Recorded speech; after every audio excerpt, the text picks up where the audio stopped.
Hello. Firstly ये कहना चाहूँगा आगे मुझे भी काफ़ी अच्छा लग रहा है। अतिथिगण हमारे सामने समक्ष बैठे हैं और उनका भी कई से शुक्रिया अदा यहाँ आने के लिए, और सारे जो भी पार्टिसिपेंट हैं जो यहाँ पे भाग ले रहे हैं उन्हें भी शुक्रिया। और बस कहना यही है टिकुली आर्ट है काफ़ी लंबी और काफ़ी पौराणिक कथाओं में इनको उकेरा गया है, और ये लगभग 2500 ईसा पूर्व जब सम्राट अशोक उनके समय से ये आर्ट को अपनाया गया है। और ये जो 2500 जो ईसा पूर्व है उस समय ये जब पेंटिंग जब ये बनती थी उस समय ये शीशे पे उकेरा जाता था, मतलब शीशे को लेके उसे पिघलाकर और बैलून नुमा जो है उसे तैयार करके फ्रीजर से मतलब कैंची से काटकर और बिंदी आकार दिया जाता था, और उस बिंदी आकार को फिर जो है आप गोल्ड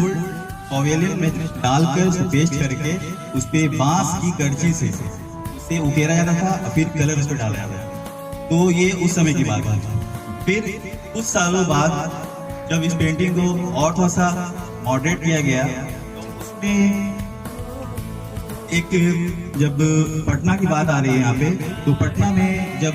मुगल साम्राज्य था तो उसमें मुगल साम्राज्य में इस पेंटिंग को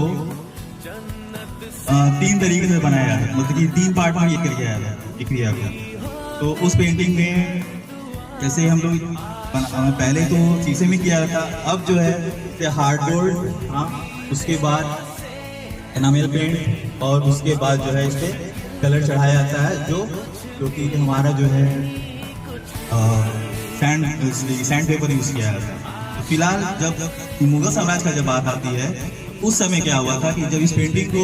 लेके मतलब ये किया जा रहा था तो एक समय पटना में एक जगह है जहाँ पर हिंगना पहाड़ी नामक एक स्थान था, उस जगह पे इस चीज को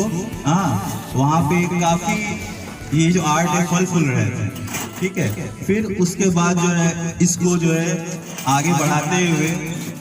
उस समय इस पेंटिंग को जो है लेकर मतलब कि काफी फल फूल रहते हैं। उसी बीच में जो है ये पेंटिंग जो है आपका जब अंग्रेज आए तो उस समय वो क्या हुआ, फिर इस पेंटिंग को ज्यादा महत्व नहीं दे रहे थे क्योंकि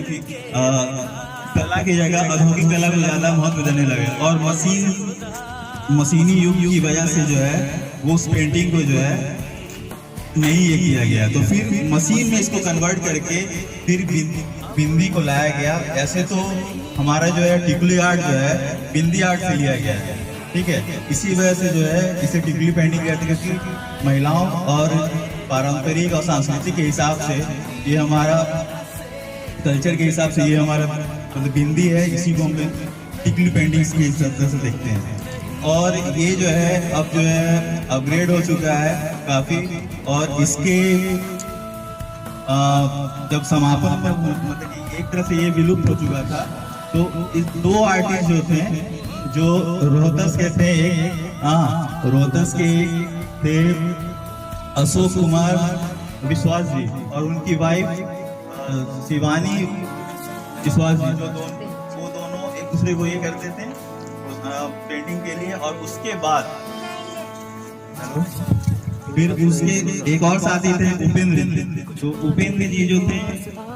वो भी दोनों मिलकर इस पेंटिंग को उकेरते थे, बनाते थे, और देश विदेश में जो है काफी प्रेजेंटेशन के हिसाब से ये करते थे।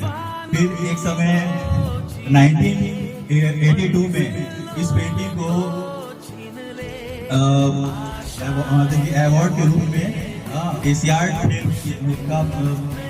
योजना किया गया। इसमें इस एशियाड फिल्म को जो है भारत सरकार द्वारा इंदिरा गांधी वहाँ पे उस जगह पे थी, तो उन्होंने 20,000 जो है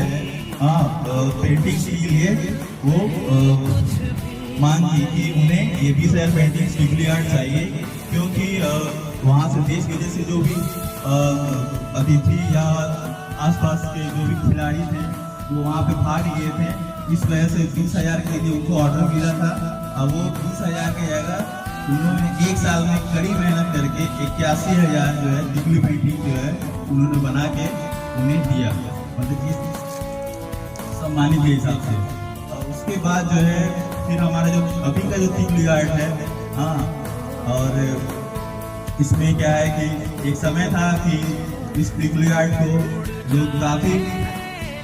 लोग अपने समय में कोशिश करते थे कि, और ये जो दिगली आर्ट है कहीं ना कहीं जो है मधुबनी का समरूप, ठीक है, आपको देखने के लिए जरूर लगेगा कि यार ये जो स्टार्टिंग में मधुबनी की तरह मधुबनी पेंटिंग, मगर एक्चुअली